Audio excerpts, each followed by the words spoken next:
ଓଡ଼ିଆ ସାହିତ୍ୟର ଏହି ସୁନ୍ଦର ଆସରକୁ ଆପଣମାନଙ୍କୁ ସ୍ୱାଗତ। କବିତାର ଶୀର୍ଷକ ହିନ୍ଦୁ ନବବର୍ଷ। ଚୈତ୍ର ଶୁକ୍ଳ ପ୍ରତିପଦାର ମହତ୍ତ୍ୱ ଅଳପ ଲୋକଙ୍କୁ ଜଣା। ବ୍ରହ୍ମଦେବ ସୃଷ୍ଟ ବିଶାଳ ସୃଷ୍ଟିର ପ୍ରଥମ ଦିବସେ ଗଣା। ବ୍ରହ୍ମା ଦ୍ୱାରା କାଳ ଗଣନା ଓ ପୁଣି ଯୁଗାବ୍ଦ ଆରମ୍ଭ ଦିନ। ପ୍ରଭୁ ଶ୍ରୀରାମ ସଙ୍ଗେ ଯୁଧିଷ୍ଠିର ରାଜ୍ୟ ଅଭିଷେକ ଦିନ।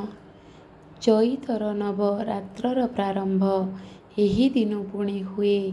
ହିନ୍ଦୁଙ୍କ ନବ ବରଷ ଭାବରେ ଏଦିନ ପାଳିତ ହୁଏ। ଆଉ କେତେ କେତେ ସ୍ମୃତି ସହିତ ଜଡ଼ିତ ଆଜିର ଦିନ। ସ୍ୱାମୀ ଦୟାନନ୍ଦ ଦ୍ୱାରା ଏହି ଦିନେ ଆର୍ଯ୍ୟ ସମାଜ ସ୍ଥାପନ। ଏ ପବିତ୍ର ଦିନେ ପ୍ରଭୁ ପାଦ ତଳେ କରେ ମୁଁ ଏତିକି ଗୁହାରି। ଜନମାନସରେ ହିଂସା ଅପସରି ଦୟା ଭାବ ଦିଅ ଭରି।